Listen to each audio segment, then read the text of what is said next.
Okay, my name is Ahmad bin Abu Bakar. So this is my humble studio. Basically, it's catered for ceramics productions. Uh, well, all this while, when I graduate from LaSalle, right? I graduate with a diploma in ceramics, but after my studies, I do not have a studio, so I just continue with making sculptural objects, but through other material. But eventually, when I finished my studies in Tasmania in 1995, came back to LaSalle, teaching part-time there. Then I continue my master's studies in LaSalle. So in LaSalle, we have quite a decent ceramic studio. So that's why I decided to work with clay. And that is the beginning of my journey as an artist. Uh, Working with clay with an approach towards very conceptual attitudes. Uh, so again, back to my education in LaSalle, I kind of like being introduced clay with electric wheel.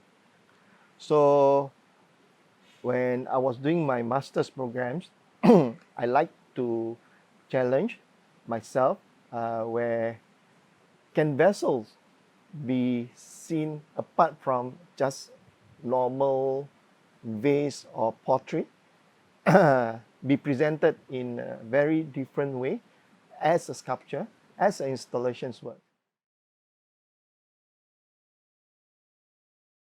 Okay, normally when I started with a body of work, right? So it always started with idea. Idea means it's like a story that I want to narrate. So upon developing that ideas, the kind of like interest me, I will look into various way how best I can describe the work. And throughout my processes since 1998, after my master's programs, uh, unintentionally, the work continues throughout quite thoroughly, meaning it's like they kind of like interlinked, interconnected, irregardless how the concept is being narrated. Meaning is like the form does follow throughout. It's just that how I narrate the stories change. So from there, um, I normally do a lot of small pieces. This is during my free times. I always like explore forms, and forms that inspired me will always be a kind of like a references that I use or I take photograph through sometimes through my when I went to travels. I love visiting historical site. I'm always interested with big monuments, architectural, historical building. Maybe if I go to Bangkok, I will definitely visit Wat Aruns. I'm just fascinated with the huge stupa. If I'm Angkor, I'm always interested with the color of the monuments, Borobudur, you know. So if I go, I will keep on visit this site. It does kind of like give me some inspiration, and this information somehow will always come back when I come back to my works. So meaning is like it comes in forms, it comes in shapes, it comes in the way how you feel the spaces. Like for instance, if you've been to Prambanan in Jogja, all the seven stupas within the spaces, within the geometry setup, right? I'm always amazed. And so when I do my works, I will try to kind of like connect to that experience. 2013, I basically being invited by the Biennale to contribute a body of work. This has to be a community-based project. So I decided to propose a work that me collaborating with the groups of inmates that I've been teaching in Singapore Changi Prison. I started teaching in the prisons since 2010 or 2011, and it has been quite a while since I was teaching there, and I get to know them. I get to hear their stories. I get to hear their aspirations about themselves, their life, their family, which they share a lot. But interestingly, I also get to experience and see upon release, within months, sometimes a year, they came back to prison due to relapse. So when I was given the opportunity to do a collaboration projects, I was thinking it's like perhaps I should kind of like create a body of work that somehow like I want to see them make commitment to themselves. So I proposed an idea where they would write their aspirations, and this aspiration would be placed onto a bottles.